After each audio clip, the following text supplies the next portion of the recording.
What are the key advantages of learning phonics?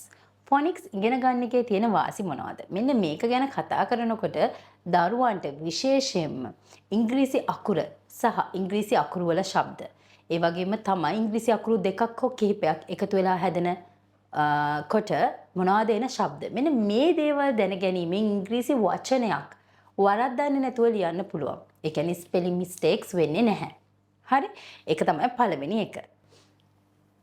දෙවැනි කාරණාව තමයි දරුවෙක්ට අන්ෆැමිලියර් වර්ඩ් එකක් වුණත් කියවන්න පුළුවන් ෆොනික්ස් දැනගත්තාම. මොකද ඒ දරුවා දන්නවා හොඳටම රටාව මොකක්ද කියන එක. එතකොට දරුවගේ වචන මාලාව vocabulary එක improve කරගන්න පුළුවන් තුන්වෙනි වාසිය විදියට. ඉතින් දරුවට පුළුවන් කියවන්න, එතකොට ඒ අලුතෙන් වචන ඉගෙන ගන්න කියන වාසි මේ ඔක්කොම ෆොනික්ස් ඉගෙන ගැනීමෙන්ම ලැබෙනවා.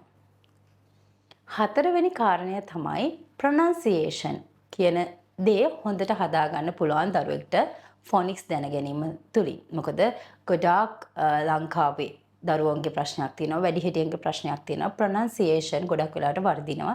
ඉතින් මෙන්න මේ ප්‍රශ්නේ අවම කරගන්න පුළුවන් ෆොනික්ස් ඉගෙන ගැනීම තුලින්. ඉතින් මේ විතරක් නෙවෙයි, ඇත්තටම ෆොනික්ස් ඉගෙන ගැනීමෙන් වාසි ගොඩක් තියෙනවා.